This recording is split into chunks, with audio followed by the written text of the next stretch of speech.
Bonjour à tous et bienvenue une nouvelle fois dans mon laboratoire. Aujourd'hui, je vais vous proposer une recette de l'enfance, c'est la meringue. On a tous à un moment donné dans notre vie mangé de la meringue et c'est une recette qui est vraiment très simple à suivre si on ne rate aucune étape.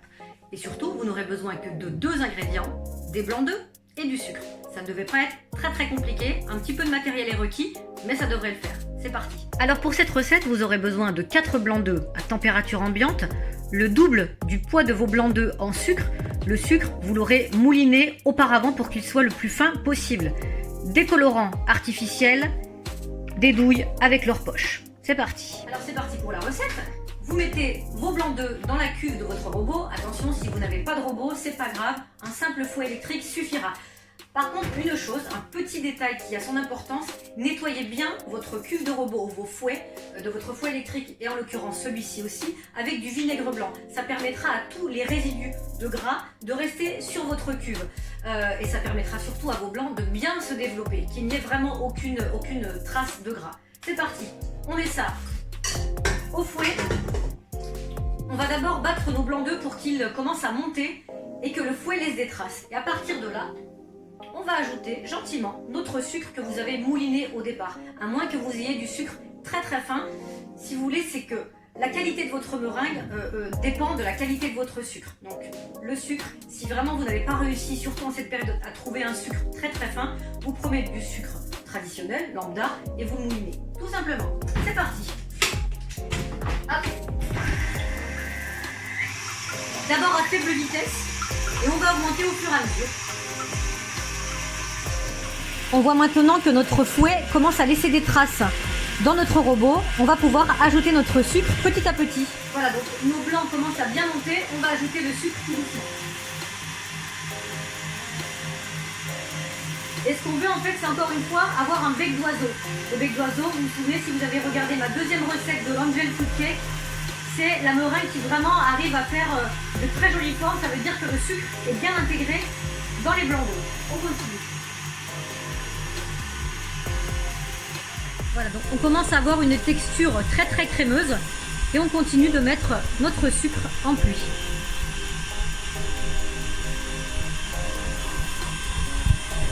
Voilà, donc ça fait quelques minutes que notre robot tourne et nous voulons que vraiment le sucre disparaisse. Donc ce qu'il faut faire, eh bien, en fait, il faut arrêter votre robot. Hop. On soulève, on touche avec son doigt et on vérifie. Et si en touchant comme ça, vous sentez encore des petits grains de sucre, c'est simple, on continue. Et donc vous continuez cette opération jusqu'à ce qu'on ne sente plus les petits grains de sucre. Alors, c'est pas vraiment possible de ne plus du tout les sentir, mais en tout cas, que ça soit vraiment très fin au toucher. Voilà, donc on va s'arrêter là. Donc ça fait à peu près 10 minutes que notre robot tourne. Donc vous avez vérifié plusieurs fois que le sucre était parti. Et là, on sent un tout petit peu les grains de sucre, mais sincèrement, ça ne va pas nous gêner pour la recette. Maintenant, on enlève le fouet. Voilà. Hop. Et là, vous devriez avoir ce qui s'apparente à une mousse très crémeuse. Là, c'est parfait, c'est vraiment la consistance qu'on attend. Voilà. Maintenant, ce qu'on veut faire, parce que c'est quand même plus sympa, c'est colorer. Alors, vous n'êtes pas obligé de colorer, vous n'êtes pas obligé d'ajouter des colorants, mais ça va donner un petit côté plus fun à votre dessert, ou ça peut être vraiment pour décorer un gâteau, par exemple, ce qu'on fera bientôt. Donc moi, j'ai des colorants artificiels, voilà, avec des couleurs très prononcées, du rose, du bleu et du jaune. Ces colorants, vous pouvez les trouver en magasin.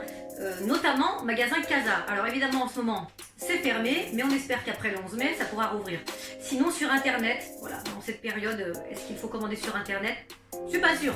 Donc si vous n'en avez pas, évitez les colorants de supermarché qui sont liquides et qui vont liquéfier votre appareil et du coup vos meringues ne vont pas rester, ne vont pas en tout cas garder leur forme initiale. Donc je vous conseille vraiment ces colorants là. Attention, ce sont des colorants très concentrés. Donc si vous voulez un rose très pâle, il faut mettre mais vraiment une pointe de colorant. C'est même pas une pointe, c'est-à-dire que vous prenez un cure-dent, vous trempez à peine dans votre appareil. Voilà. Et ce sera la même chose pour les trois. Par contre, si vous voulez évidemment des colorants qui soient très percutants, très vifs, là vous en utilisez un petit peu. Attention, ça tâche les mains. Pas longtemps, mais quand même. Allez, c'est parti. Donc puisque je veux 3 couleurs différentes, je vais diviser mon appareil en 3 parts. Et là je prends des petits bols dans lesquels je vais mettre une part de meringue. Hop. Alors après c'est à vous de doser, vous pouvez la garder aussi blanche, hein, c'est très bon, ça ne change rien. Les colorants ne vont absolument pas changer quelque chose au goût de votre meringue. C'est juste pour la rendre un petit peu plus fun. Et comme les enfants sont à la maison en ce moment, ça peut être tout drôle. D'ailleurs, c'est une recette que vous pouvez réaliser avec vos enfants parce que c'est assez simple et c'est plutôt ludique une fois qu'il faut mélanger les colorants avec les blancs d'œufs. Alors les miens ne sont pas avec moi parce qu'ils sont complètement blasés de la pâtisserie. Ça ne les intéresse plus du tout. Voilà. Et on va partager. Donc là, on en a assez pour faire 3 couleurs différentes. Hop. Ça devrait. Donc c'est parti, on va colorer un petit peu nos blancs d'œufs. Vous voyez, ça se présente comme ça. Si vous voulez, là, en l'occurrence, je veux un rose très pâle. Donc c'est vraiment mais une mini goutte de ce colorant qui est très très puissant. Vous prenez une petite cuillère et on mélange tout simplement. Alors on y va doucement parce qu'on ne voudrait pas que nos blancs d'œufs s'abaissent, même si avec le sucre qu'il y a dedans, on est un peu tranquille. Voilà. Et on mélange jusqu'à ce qu'on ait la couleur que l'on souhaite. Donc vraiment, si vous voulez du pastel, hein, il faut avoir la main très très très très légère sur ce type de colorant. Alors attention, ce ne sont pas des colorants naturels, hein, ce sont des colorants qui sont un peu chimiques. Donc on évite d'en mettre trop, surtout quand ce sont des gâteaux qui vont être destinés à des enfants. On y va vraiment mollo. Voilà, là, je ne sais pas si vous voyez très bien, mais on a un rose pâle, très joli. On va garder. Et là, on va commencer le bleu. Faites très attention avec le bleu. Pour preuve, ça laisse des marques. Là, pareil, on veut un bleu très pastel. Donc, vous voyez, je prends beaucoup de précautions parce que j'ai absolument pas envie d'en avoir partout et surtout de faire un bleu trop foncé qui viendrait un petit peu gâcher l'idée que je me fais de ces couleurs. Voilà. Après, c'est vrai que ces colorants sont très pratiques quand on veut des choses très très vives sur des gâteaux d'enfants où c'est nécessaire. Voilà, là, on a un très joli bleu ciel. Donc, c'est ce qu'on voulait. Voilà. Hop. Et enfin, on va faire un jaune très pâle, parce que ce jaune-là, il peut être évidemment très très vif.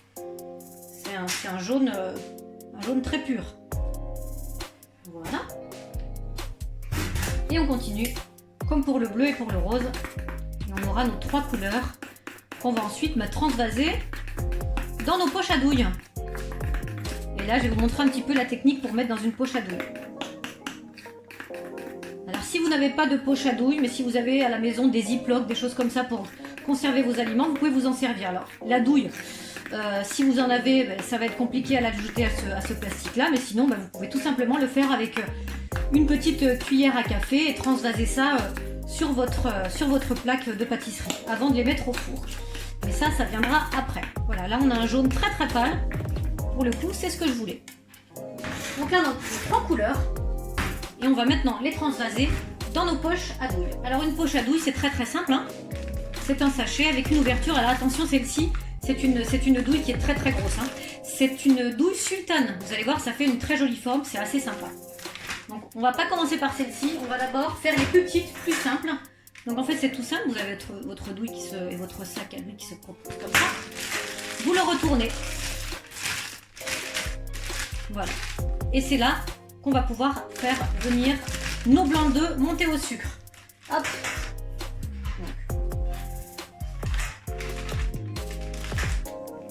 Voilà, on va remplir notre poche.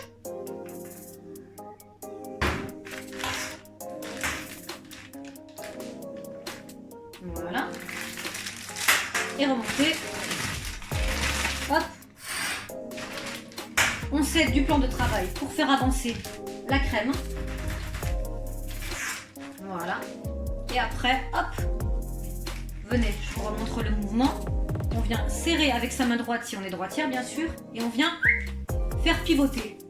Et là, ça ne bouge jamais. Votre main ne bouge jamais. Vous coincez ça avec votre pouce et votre index. Et vous allez diriger avec votre main gauche ou la main droite si vous êtes gauchère. Et à partir de là, on va pouvoir faire des formes sympas. C'est tout simple. On ne tient pas sa poche à douille comme ça. Il faut vraiment la coincer là-haut. C'est la main droite qui la maintient et c'est la main gauche qui va permettre d'aller là où on veut. Voilà. C'est parti pour les autres couleurs. Voilà, donc nos 3 poches à douille sont prêtes. On peut commencer à pocher donc notre meringue sur une plaque de cuisson recouverte de papier sulfurisé. Alors, évidemment, ça va bouger un petit peu. Donc, il y a une petite technique pour que votre feuille ne bouge pas. Hop, on met juste un petit peu de crème sur les 4 angles de votre plaque à pâtisserie et on fixe. Comme ça, on est sûr que ça ne bougera pas. Notre poche, comme je vous l'ai dit, on la tient de la main droite, on presse avec le pouce et l'index et on fait de jolies formes. Voilà, ça peut être très très simple, comme on peut faire de petites roses. Je vous montrerai un petit peu tout à l'heure de plus près. Voilà. Ce qu'il faut, c'est que dès que vous voulez arrêter votre dessin, si la forme que vous avez fait vous plaît, vite, on arrête de presser sur la douille. Voilà. On va changer un petit peu de couleur avec du rose. Et là, vous voyez, je me tiens vraiment verticalement à ma plaque de pâtisserie. Je suis 1 cm ou 2 cm au-dessus et j'appuie, hop. Ça vous fait de jolies petites formes que vous pouvez après ajouter sur un gâteau par exemple, c'est très joli. On peut faire des petites bouchées pour aller par exemple avec une salade de fruits, c'est toujours agréable d'avoir un petit peu de croquant dans une salade de fruits. Et ça apporte une touche sucrée sans pour autant sucrer ces fruits qui n'ont pas besoin de l'être quand c'est des fruits de saison. Voilà, là j'ai du rose et là on va s'attaquer à la douille sultane qui fait de très jolies formes. Si j'y arrive parce que c'est la première fois que je l'utilise. C'est parfait. Je vais vous montrer ça tout à l'heure d'un petit peu plus près.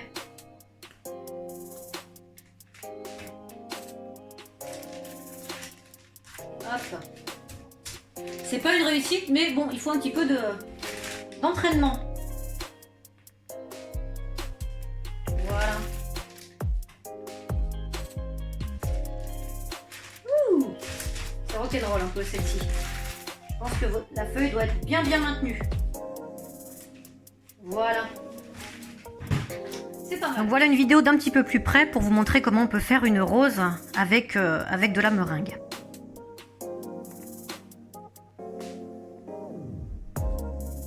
Hop, alors elle n'est pas très réussie, on va en faire une deuxième. Voilà, hop.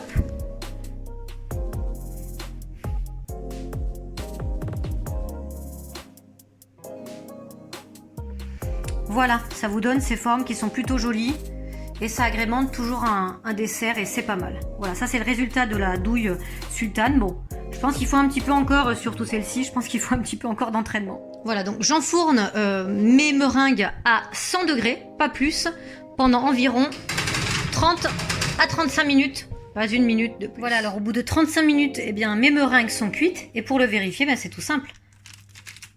Voilà, ça doit se décoller parfaitement, et très simplement.